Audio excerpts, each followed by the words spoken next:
Hey, welcome to UMBC Mic'd Up podcast. My name is Denise Cardona from the Office of Professional Programs, and I am here with a very special guest, a recent graduate of our Entrepreneurship, Innovation, and Leadership graduate program, Destiny. Hey, Destiny, it is great to have you here Hello. on the show. Thank you for having me. You're welcome. So, congratulations on graduating from the EIL program. It's a great Thank you. accomplishment. You're welcome. So, what initially attracted you to the EIL program, and how did you see it aligning with your career goals? So what initially attracted me was a lot of people who go to school for business undergrad, they seem to always go get an MBA in administration or leadership or something like that. So I was trying to find something where it was related but kind of outside the box. So when I looked into the program where pretty much the EIL, like three different subjects, entrepreneurship, innovation, and leadership. I'm like, okay, it's still within business, but I can pretty much go anywhere with this. And I was like, okay, this is perfect. Yeah, indeed. And of course, it's headed up by a fantastic program director, Gib Mason. He's wonderful and he just has Yeah. done some great things for the program. I know several people who have graduated from that program and have gone on to do great things. Yeah, it's a great program.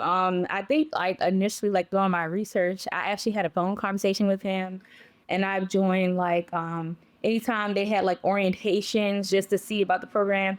So I got good reviews. So I'm like, okay, let me try it out. Do you have a position now since you've graduated, something new, maybe the same one, but just a different role? Or So as of right now, so I do work for the federal government. I'm currently in finance. I've been in finance for 6 years, and I've been at the agency for 7 years. But I will be transitioning to a different career. It's I'm not sure if you heard of a protocol officer. So pretty much I'll be handling like any high level government official with visits. So like if Westmore was to come to the agency or something like that, our office will be in charge of handling logistics of his visit. So like escorting him, making sure he has food, making sure he's at the right conference room, the right elevator, or whatever the case may be. So I feel like it'll be a fun position. This will be my second career since I've been at the agency, so I'm ready for new beginnings. so, speaking of like the program, could you share the specific skills or knowledge areas that you gained from the EIL program that has already impacted your career? Yeah, so the leadership aspect of it. So there was a few leadership courses that I had, and I've noticed so like a lot of like the topics they were similar to like the trainings at work, and I'm like, oh, where did I hear this before? So like a lot of that stuff, like learning like the different leadership styles, personalities, or whatever the case may be. So like being somewhere where like I'm in like a type of management role, like I don't manage people, but I manage budget, but I do help people a lot like within my organization because I've been there for quite a while. So it's like like from that knowledge, like I understand like how different people work, and I understand how like the leader of the organization sets the tone of how the rest of the employees going to be, and how that creates the culture of the environment. So that was pretty interesting to apply those skills and you know look out for like those different little things where it's like, oh yeah, I remember reading this in school or learned this in school, and as well as the marketing aspect of it. So like it was like a lot of stuff I learned as far as like geolocation, as far as like the types of data that you can use to help you find your target market, or just like just going to the store and then you have like, for example, if I went to McDonald's and then I get a McDonald's ad on my phone, like we learn like the logistics of that, like how like the background of all of that information ties in with one another, and like how pretty much like how social media and everything's designed for you to know to stay on there and be addicted, and how they gather your data and things that you can do so they won't get it, and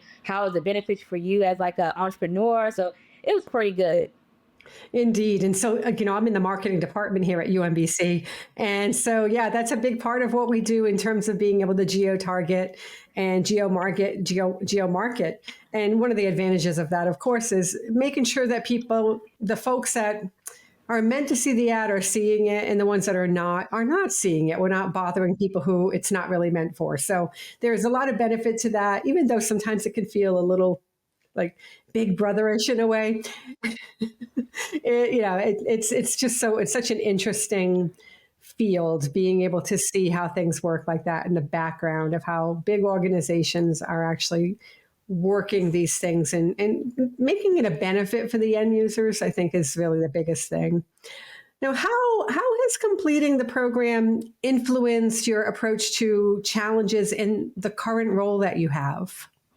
So completing the program informs me as far as like challenges. So back to, I was talking about like different personalities and leadership styles. So like knowing that I had this degree and I'm like, let me put this like degree to use. So like challenges that I face where like people they just need help as far as like, financial information or just guidance. So like I pretty much put my entrepreneur hat on and pretty much guide them, pretty much like what Gib and the other professors did for us and gave us guidance and resources. I pretty much like try to share that with everyone. So that way, like I just like to share like the information, like anything that I give. Like I'm a pretty good helper and I'm a giver. So like I love to do that. So like anytime that I see someone facing a challenge, even if it's not me, like I try to put my thinking hat on to figure out like, okay, I remember learning this and I remember I having notes on this. So let me figure this out and stuff like that. And then as far as me, like personally, so like me, I'm not a big risk taker, and I know like for to be an entrepreneur, you have to be that. So like I'm trying to come up my shell and do things that that's outside of the norm for me, like to be social and I try to apply those skills within the workforce and just to see where it takes me. So like my new role that I'm gonna enter in, so I feel like that would take me out of my shell. It's always good to get a little bit out of the shell. I understand that completely. A lot of people do not believe me when I say I'm a shy person. I'm an introvert person.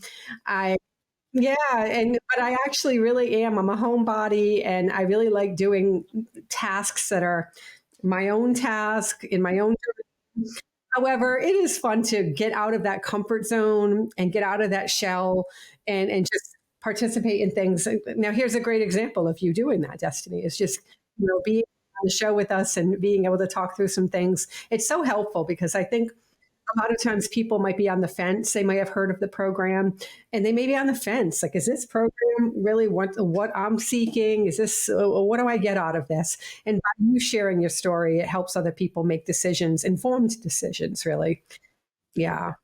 Now, what do you see as the biggest benefit of having this new credential now on your resume in today's job market? I feel like the biggest benefit is since I have pretty much I feel like this degree is will give me like a diverse background. So like I can probably go into a role and handle like maybe three different skill sets. So like right now in finance. So even though, I'm pretty much doing like the fiscal budget for the government, but also, I've learned how to be like a trainer to teach people. So that's where the leadership aspect comes in. So like one of my supervisors, he had to be like on, some temporary leave for personal reasons. So like people kind of like looked at me as like, the next leader to step up. So like all of like those leadership skills that I learned. So like I try to apply them, working with difficult employees or like someone who's not on the same skill set as you, learning how to be patient and knowing what to say and what not to say. So yeah. Yeah, it's that to me that's such a great attribute, such a great benefit to the EIL program is the interdisciplinary factor, the because it allows you to wear and try on many different hats. And leadership is one of those things that it's like a quality that is so needed out there. And this program, from talking with other graduates, it sounds like this program really hones in on those leadership skills to be able to help you be able to step into one of those roles like you have done. Yeah. What do you see as, I would say, the biggest benefit of having this new credential on your resume in today's competitive job market?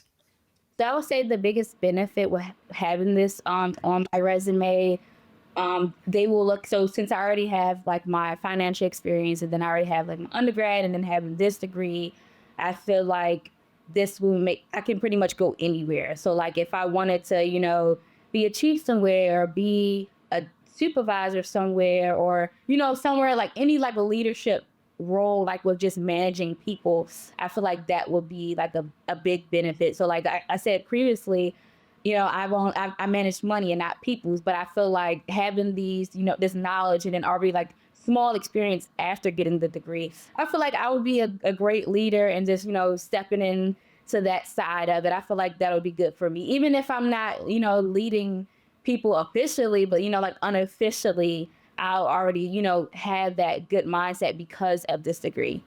Indeed. And, I've once heard that a person does not have to be in a typical leadership role to be a leader in an organization.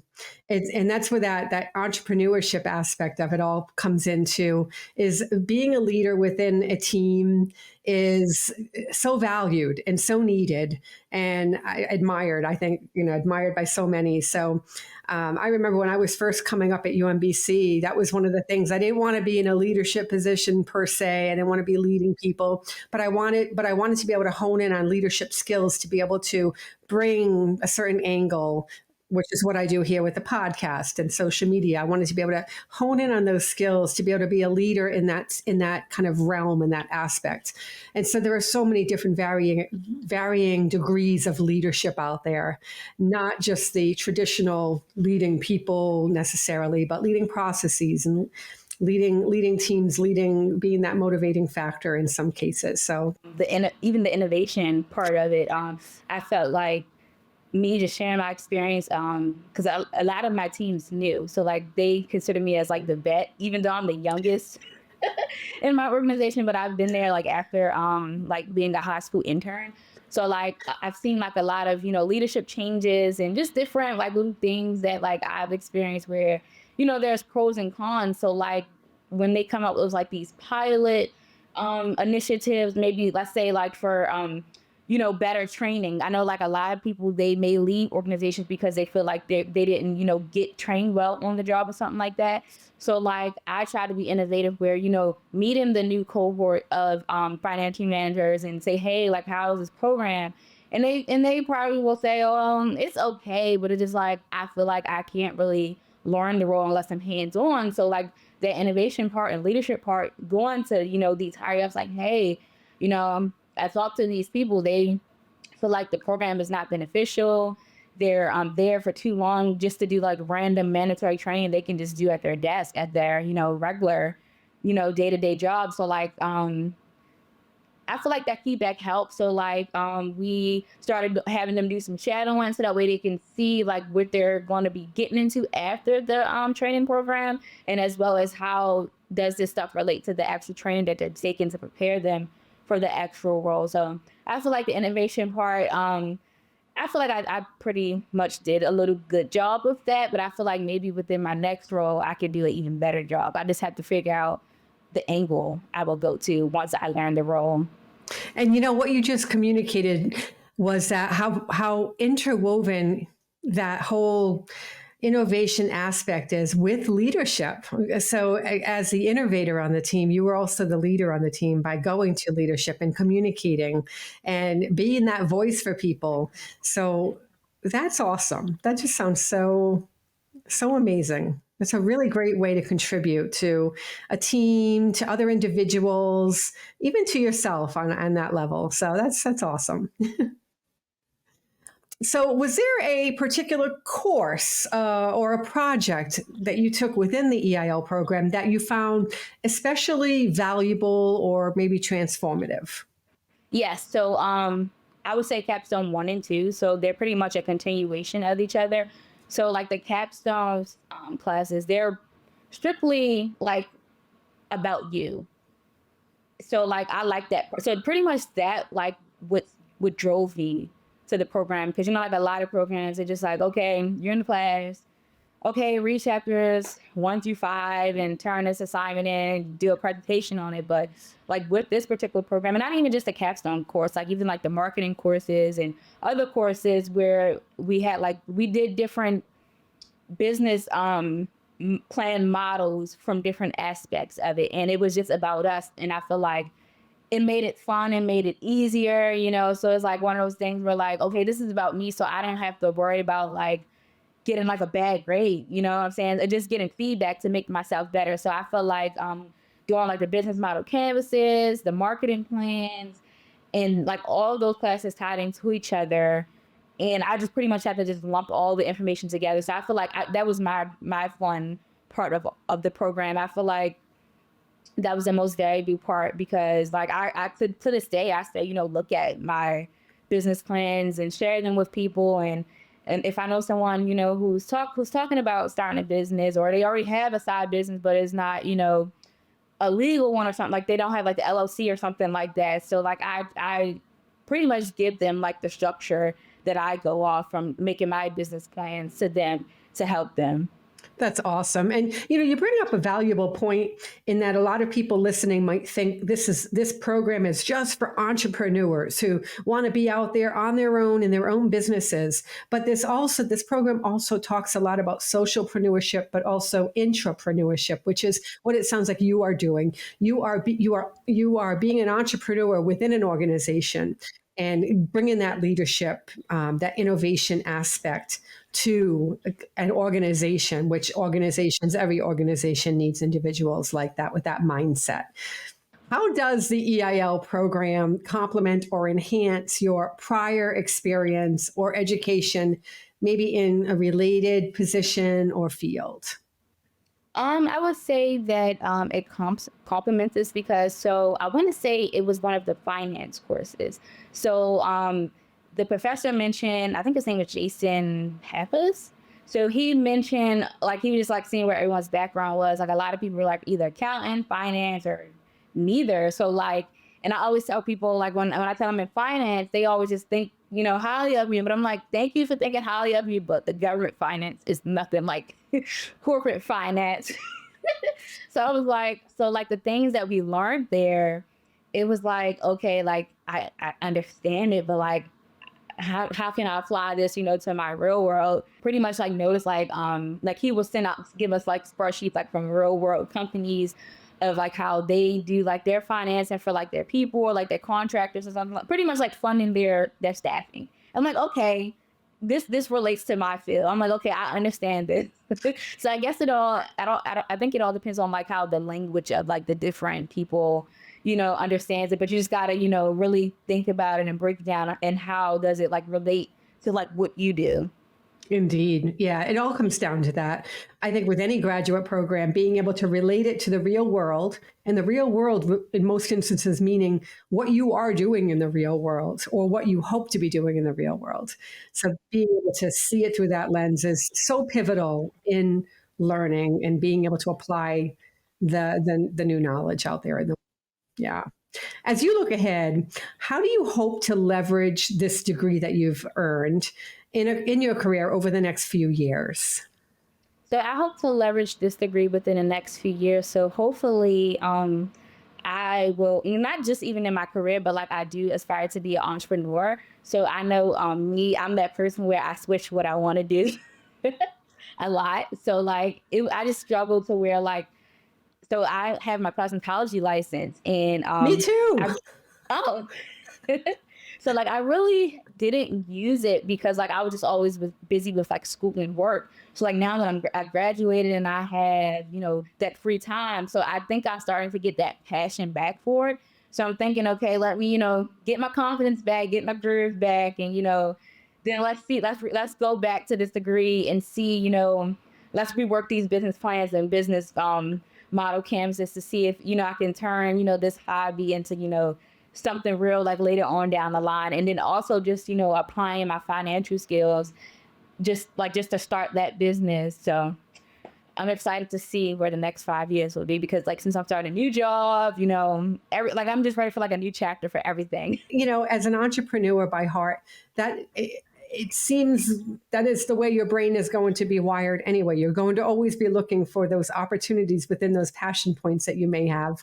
And that's what makes it so awesome is I think this kind of a degree helps you to put yourself in the place of thinking through opportunities out there that you may or may not have thought about and being able to maybe capitalize on those down the road in the future, currently, whatever that might be. So that's really Yeah, cool. I think with me, like I just didn't want to turn like something. But I mean, you ever heard of like people they turn their hobby into their job and then they don't like it anymore? And I guess maybe that's why I was scared to to be a risk taker. I totally, you're speaking to my heart right now. I totally get Yeah. that. Cause so like Absolutely. for like the program, I was like I wanted to do like the cosmetology, type of business plan, but I'm like, let me try something different. I think I was trying to like do something outside of my passion, and that's when like now I'm thinking back on. I'm like, you know what? I should have just deal with my heart said and not try to do something different. So like I wanted to do nonprofit at one point, and the advice that the professors gave me was like, just work with a nonprofit and see if you like it. And they did say nonprofits are a hot mess, the behind the scenes. And I thought they were joking, but then when I actually work with one, I'm like, yeah, I don't know if I want to do nonprofit. It's good to get your feet wet, right? Just sample things out and give it ample time to make sure that that's an accurate assessment. Yeah, totally get that.